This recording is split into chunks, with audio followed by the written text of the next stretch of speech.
ಸರ್ಕಾರಿ ಜಾಗದಲ್ಲಿ ಆರ್ಎಸ್ಎಸ್ ಚಟುವಟಿಕೆಯನ್ನ ನಿಷೇಧಗೊಳಿಸುವುದು ಫಿಕ್ಸಾ?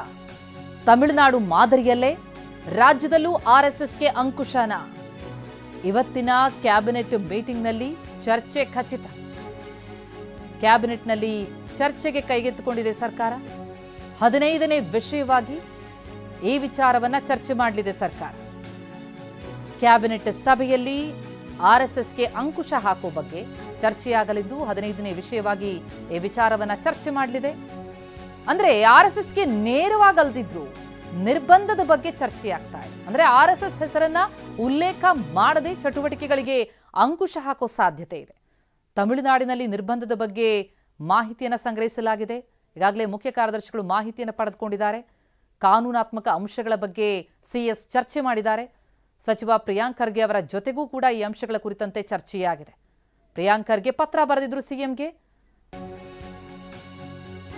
2013ರ ಆದೇಶವನ್ನ ಮುಂದಿಟ್ಟುಕೊಂಡು ಸರ್ಕಾರ ಸಮರ ನಡೆಸೋದಕ್ಕೆ ಮುಂದಾಗಿದೆ.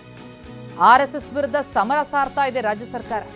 ಶಿಕ್ಷಣ ಇಲಾಖೆ ಹೊರಡಿಸಿದಂತಹ ಆದೇಶದ ಪತ್ರ ಏನಿತ್ತು, ಶಾಲಾ ಮೈದಾನದಲ್ಲಿ ಅನುಮತಿ ಕೊಡಬಾರದು, ಸಂಘ ಸಂಸ್ಥೆಗಳ ಖಾಸಗಿ ಕಾರ್ಯಕ್ರಮಕ್ಕೆ ಶಾಲಾ ಮೈದಾನದಲ್ಲಿ ಅನುಮತಿ ಕೊಡಬಾರದು, ಶೈಕ್ಷಣಿಕ ಚಟುವಟಿಕೆಗಳನ್ನು ಹೊರತುಪಡಿಸಿ ಉಳಿದಂತೆ ಖಾಸಗಿ ಕಾರ್ಯಕ್ರಮಕ್ಕೆ ಶಾಲಾ ಮೈದಾನದಲ್ಲಿ ಅವಕಾಶ ಕೊಡಬಾರದು ಹೇಗಂತ ಏನು 2013ರಲ್ಲಿ ಶಿಕ್ಷಣ ಇಲಾಖೆ ಆದೇಶ ಮಾಡಿತ್ತು.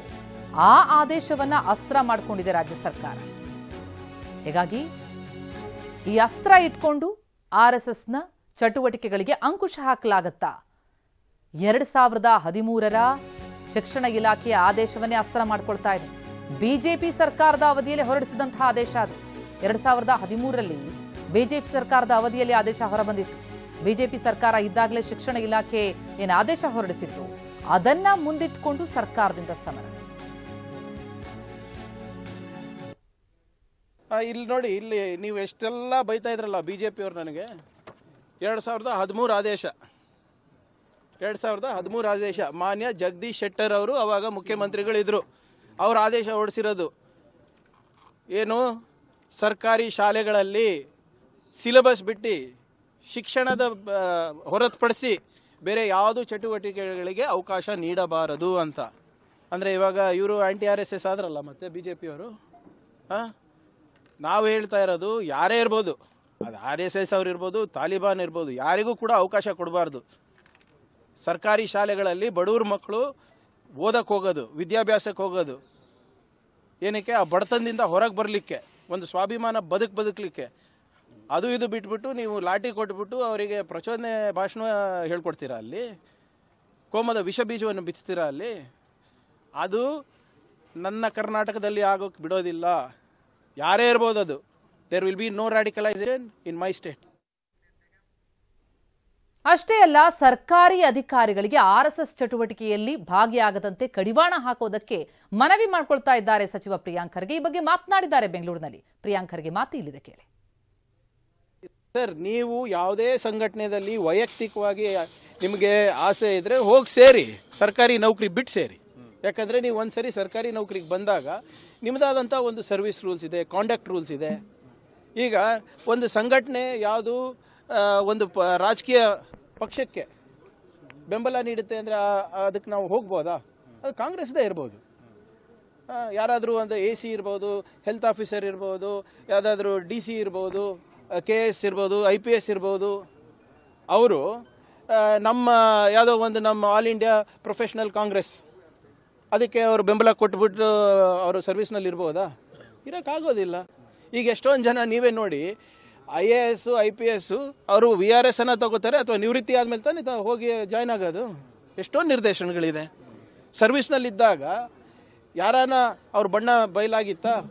ಇಲ್ಲೇ ನೋಡಿ, ಉದಾಹರಣೆಗೆ ಎಷ್ಟೊಂದು ಜನ IPS ಅವರು ಇವತ್ತು ಸಂಘ ಪರಿವಾರ ಪರವಾಗಿ ನಿಂತಿದ್ದಾರಲ್ಲ. ಸರ್ವಿಸ್ ಇದ್ದಾಗ ಸಂವಿಧಾನದ ಪಾಠ ಹೇಳ್ತಾ ಇದ್ರು, ಜಾತ್ಯತೀತ ತತ್ವದ ಪಾಠ ಹೇಳ್ತಾ ಇದ್ರು. ಇದೇ ನಿಮ್ಮ ಅಣ್ಣಾಮಲೈಯವರು ಈ ಟಿಪ್ಪು ಸುಲ್ತಾನ್ ಬಗ್ಗೆ ಹಾಡಿ ಹೊಗಳಿದ್ರು. ತಮಿಳ್ನಾಡು ರಾಜಕೀಯ ಬಿಟ್ಟ ತಕ್ಷಣ ಇದೇ ಟಿಪ್ಪು ಸುಲ್ತಾನು ಎನಿಮಿ ನಂಬರ್ 1 ಆಗ್ಬಿಟ್ರ ಅವರಿಗೆ. ಸೊ ಏನೇ ಇದ್ರು let us be as per law ಅಂತ ಅಷ್ಟೇ. ನಾವೇನು ಹೊಸದಾಗಿ ರೂಲ್ಸ್ ಸೃಷ್ಟಿ ಮಾಡಿ ಅಂತ ಹೇಳ್ತಾ ಇಲ್ಲ. ಏನು ರೂಲ್ಸ್ ಇದೆ ಅದನ್ನ ಅಕ್ಷರಶಃ ಪಾಲನೆ ಆಗಬೇಕು ಅಂತ ಅಷ್ಟೇ ನಾನು ಕೇಳ್ಕೊಂಡಿರೋದು. ಅದು ಪಾಲನೆ ಆದರೆ ಸಾಕು ಅಷ್ಟೇ. ಇವರೆಲ್ಲ ಈಗ ಸರ್ಕಾರದಿಂದ ಸಂಬಳ ತಗೋತಾರೆ, ಇಂಥ ಸಂಘಟನೆಗಳ ಜೊತೆ ಓಡಾಡ್ತಾರೆ. ಈ ಸಂಘಟನೆ ಯಾವ ರಾಜಕೀಯ ಪಕ್ಷದ ಜೊತೆ ಜೋಡಣೆ ಆಗಿದೆ ಹೇಳಿ? ಪೊಲಿಟಿಕಲ್ ಅಲ್ವಾ? ಪೊಲಿಟಿಕ್ಸ್ನಲ್ಲಿ ಪಾರ್ಟಿಸಿಪೇಟ್ ಮಾಡ್ಬೋದಾ? ಪೊಲಿಟಿಕಲ್ ಪಾರ್ಟಿ ಆಕ್ಟಿವಿಟೀಸು ಅಥವಾ ಅಲೈಡ್ ಆಕ್ಟಿವಿಟೀಸ್ನಲ್ಲಿ ಪಾರ್ಟಿಸಿಪೇಟ್ ಮಾಡ್ಬೋದಾ ಸರ್ಕಾರಿ ನೌಕರು? ಇನ್ನು ಇದೇ ವಿಚಾರಕ್ಕೆ ಸಂಬಂಧಪಟ್ಟಂತೆ ಹೋಮ್ ಮಿನಿಸ್ಟರ್ ಮಾತನಾಡಿದ್ದಾರೆ. ಆರ್ಎಸ್ಎಸ್ ನಿಷೇಧದ ವಿಷಯ ಅಜೆಂಡಾದಲ್ಲಿ ಬಂದಿಲ್ಲ, ಅಡಿಷನಲ್ ಅಜೆಂಡಾದಲ್ಲಿ ಬಂದರೆ ಚರ್ಚೆ ಮಾಡ್ತೀವಿ ಅಂತ ಗೃಹ ಸಚಿವ ಪರಮೇಶ್ವರ್ ಹೇಳಿಕೆ ಕೊಟ್ಟಿದ್ದಾರೆ. ಇಲ್ಲ, ಅಜೆಂಡಾದಲ್ಲಿ ಆ ರೀತಿ ಏನು ಬಂದಿಲ್ಲ. ಅಡಿಷನಲ್ ಅಜೆಂಡಾದಲ್ಲಿ ಏನಾದರೂ ಬಂದರೆ ಚರ್ಚೆ ಮಾಡ್ತೀವಿ. ಬಟ್ ಅಜೆಂಡಾದಲ್ಲಿ ಈಗ ಕೊಟ್ಟಿರುವ ಅಜೆಂಡಾದಲ್ಲಿ ಆ ಸಬ್ಜೆಕ್ಟ್ ಬಂದಿಲ್ಲ. ಯೂಶುವಲಿ ಅಡಿಷನಲ್ ಅಜೆಂಡಾಗಳು ಇರುತ್ತೆ, ಅದರಲ್ಲಿ ಏನಾದರೂ ಬಂದರೆ ಚರ್ಚೆ ಮಾಡಿ ಒಂದು ತೀರ್ಮಾನಕ್ಕೆ ಬರ್ತೀವಿ. ಗೃಹ ಇಲಾಖೆಗೆ ಏನಾದರೂ ಸಿಎಂ ಪರಿಶೀಲನೆ ಮಾಡೋಂಥ ಸಂಬಂಧ ಅಲ್ಲ, ಇಂಟರ್ನಲ್ ಇದು ಅಪ್ರೂವಲ್ಸು, ಡಿಸಪ್ರೂವಲ್ಸು, ರೆಕಮೆಂಡೇಶನ್ಸು ಎಲ್ಲ ಇಂಟರ್ನಲ್ ಇದೆ ಅಲ್ಲ. ಕ್ಯಾಬಿನೆಟ್ಗೆ ಹೋಗ್ಬೇಕಾದ್ರೆ ಸಂಬಂಧಪಟ್ಟ ಇಲಾಖೆಗಳ ಒಪಿನಿಯನ್ ಎಲ್ಲ ತಗೊಂಡೇ ಹೋಗ್ತಾರೆ. ಈಗಾಗಲೇ ಇದಕ್ಕೂ ಕೂಡ ಏನು ಸರ್ಕಾರಿ ಸ್ಥಳಗಳಲ್ಲಿ ಯಾವುದೇ ಕಾರ್ಯಕ್ರಮಗಳನ್ನು ಮಾಡೋದಕ್ಕೆ ಯಾವುದೇ ಸಂಘ ಸಂಸ್ಥೆಗಳಿರ್ಬೋದು, ಧಾರ್ಮಿಕ ಸಂಸ್ಥೆಗಳಿರ್ಬೋದು, ಅಥವಾ ಬೇರೆ ಯಾವುದೇ ಖಾಸಗಿ ವಿಚಾರಕ್ಕೆ ಪರ್ಮಿಷನ್ ತಗೋಬೇಕು ಅಂತ ಈಗಾಗಲೇ ಇದೆ. ಅದೇನು ಹೊಸದೇನಲ್ಲ, ಅದನ್ನು ಎನ್ಫೋರ್ಸ್ ಮಾಡಿಲ್ಲ ಇಲ್ಲಿವರೆಗೂ. ಕೆಲವು ಸಂದರ್ಭದಲ್ಲಿ ಮಾಡಿದ್ದಾರೆ, ಹಿಂದೆನೂ ಮಾಡಿದ್ದಾರೆ. ಈಗ ಬೇರೆ ಬೇರೆ ಜಾಗಗಳನ್ನು 2-3 ಜನ ಕೇಳ್ತಾರೆ, ಒಂದೇ ಜಾಗ 2-3 ಜನ ಕೇಳ್ತಾರೆ. ಅಂಥ ಟೈಮ್ನಲ್ಲಿ ಪೊಲೀಸ್ನವರು ಎಕ್ಸಾಮಿನ್ ಮಾಡಿ ಯಾರಿಗೂ ಒಬ್ರಿಗೆ ಪರ್ಮಿಷನ್ ಕೊಡ್ತಾರೆ ಅಥವಾ ಕೊಡೋದೇ ಇಲ್ಲ. ಈ ಥರದ್ದೆಲ್ಲ ಇದೆ, ರೂಲ್ಸ್ ಅಂತೂ ಇದೆ. ಅದನ್ನು ನಾವು ಸೀರಿಯಸ್ ಆಗಿ ಇಂಪ್ಲಿಮೆಂಟ್ ಮಾಡಿಲ್ಲ. ಈಗ ಏನು ತೀರ್ಮಾನ ತಗೊಳುತ್ತೆ ಕ್ಯಾಬಿನೆಟ್ಟು ನೋಡಬೇಕು.